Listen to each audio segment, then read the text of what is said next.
Quem é Carolina Maria de Jesus? Uma escritora, uma mulher negra, uma favelada, uma mãe solo, uma catadora de papéis. Na verdade, Carolina é tudo isso ao mesmo tempo. Concentrada em uma única vida, mais do que uma trajetória individual, ela se tornou o retrato cru de um país marcado por desigualdades profundas, persistentes e estruturais. Falar de Carolina não é apenas falar de literatura, é falar do Brasil a partir de um lugar que historicamente foi impedido de falar. Carolina escreve a partir de si mesma, de sua experiência concreta, do cotidiano da favela, da fome, do racismo, da maternidade e da precariedade.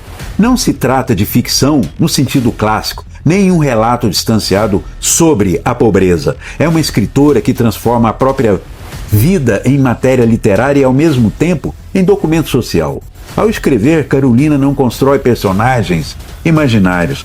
Ela registra a realidade tal como é vivida, com urgência, dureza e lucidez. Sua escrita nasce de um lugar de origem que raramente é reconhecido como legítimo produtor de conhecimento. Em diferentes momentos de sua reflexão, Michel Foucault, por exemplo, mostrou como os discursos só se tornam audíveis quando são autorizados por determinadas instituições, saberes e posições sociais. Carolina inverte essa lógica.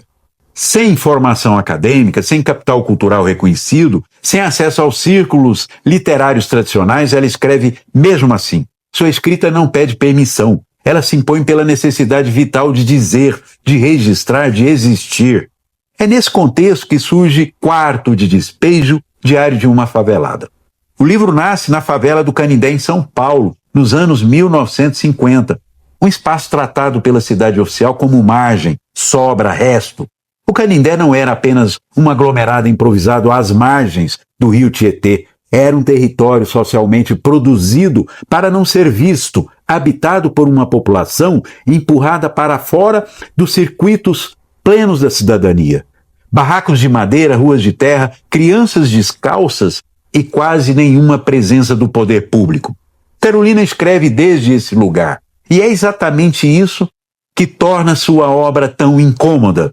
É nesse cenário que entra em cena um repórter chamado Audálio Dantas, enviado para cobrir uma ação aparentemente simples da prefeitura, a instalação de alguns brinquedos para crianças da favela. Um gesto pequeno, quase simbólico, diante de um abandono estrutural. Mas o que chama a atenção de Audálio não são os brinquedos, é a voz. Ao caminhar pelas vielas do Canindé, ele ouve uma mulher negra com lenço branco amarrado na cabeça, indignada porque os adultos da favela estavam tomando os brinquedos das crianças. Sem hesitar, ela grita que se aquilo continuasse, ela colocaria o nome de todos no seu livro. A palavra livro, naquele contexto, rompe completamente a expectativa social. Onde se supunha apenas miséria, surge a figura de uma autora? Como assim? Intrigado por essa fissura na ideia de quem pode escrever, Audálio decide segui-la. Descobre então Carolina Maria de Jesus, a mulher negra moradora da favela, mãe solo de 3 filhos, descendente de pessoas escravizadas.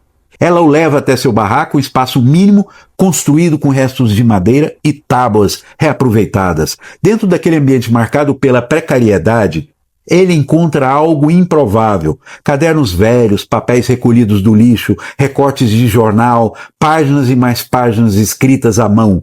Não eram anotações soltas, mas um diário contínuo, organizado, com observações críticas sobre a fome, a violência, o abandono e o cotidiano da favela. Audálio percebe que estava diante de algo que ultrapassava o simples testemunho pessoal. A partir daquele material, ele propõe a Carolina organizar os textos e transformá-los em um livro. Esse gesto de mediação, decisivo, mas não neutro, permite que uma escrita produzida no interior da favela atravesse as barreiras editoriais e chegue ao público. Quando Quarto de Despejo é então publicado, o impacto é imediato e impressionante. O livro se transforma em um sucesso editorial absoluto. É traduzido para cerca de 13 ou 14 idiomas. Circula por diversos países, então, e passa a ser lido como um retrato brutal da pobreza brasileira. Carolina, que até pouco tempo antes catava papel para sobreviver, passa de uma hora para outra a viajar para o exterior, concede entrevistas, participa de eventos culturais e aparece em jornais e programas de televisão. A transformação é rápida e intensa e profundamente desestabilizadora ao mesmo tempo. Ela sai da invisibilidade absoluta para a exposição nacional e internacional.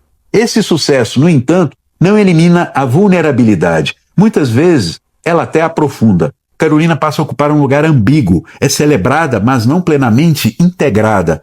É exibida como exceção, como curiosidade, como símbolo de uma miséria que o país exporta como narrativa.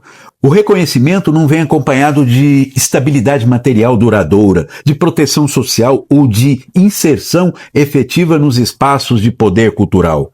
A visibilidade não desmonta as estruturas que produziram a desigualdade que ela denuncia.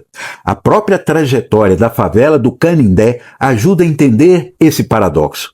A visibilidade trazida pelo livro torna a favela incômoda. Aquilo que antes era ignorado passa a ser percebido como problema urbano. O poder público reage, mas não para garantir moradia digna para aquelas pessoas. Infraestrutura ou direitos? Opta pela remoção, simples assim. Como as obras da Marginal Tietê, os barracos são derrubados, destruídos e a favela desaparece do mapa físico. A pobreza não é enfrentada em suas causas. Ela é deslocada, vai de um lugar para o outro. O quarto de despejo muda de endereço, mas continua existindo. Carolina tenta então narrar o depois, a saída da favela, a sua saída para uma nova vida, a casa de alvenaria, o ingresso em um universo de classe média, que não a reconhece plenamente. Surge, então, uma outra obra, Casa de Alvenaria, mas o impacto já não é o mesmo. O público que consumiu com avidez o relato da fome e da miséria parece menos interessado na história da mulher que tenta se afirmar como cidadã e como escritora. A miséria comove. A ascensão que questiona lugares sociais incomoda. Ao longo de toda essa trajetória, raça, gênero e classe se cruzam de forma decisiva. Carolina escreve a partir de um lugar onde, segundo a lógica dominante, a escrita não deveria nascer. Ou não deveria nunca ter nascido. Seu diário não é apenas testemunho, é análise, é leitura crítica do país. Em um dos trechos mais duros de Quarto de Despejo, ela afirma que quem vive precisa comer. A frase é simples, quase óbvia, mas carrega uma acusação devastadora. Se quem vive precisa comer e tantos passam fome, é porque a sociedade aceita que algumas vidas valham menos do que outras. Carolina Maria de Jesus morreu pobre, muito distante do impacto cultural de sua obra. Ainda assim, seu legado é imenso. Ler Carolina hoje é confrontar um país que transforma dor em mercadoria, visibilidade em espetáculo e depois volta a empurrar suas Carolinas para o lugar de onde jamais deveriam falar. Enquanto esse quarto de despejo simbólico continuar existindo, outras Carolinas continuarão escrevendo, denunciando e muitas vezes sendo silenciadas. É um ciclo vicioso constante. Em um país de muita, mas muita desigualdade social.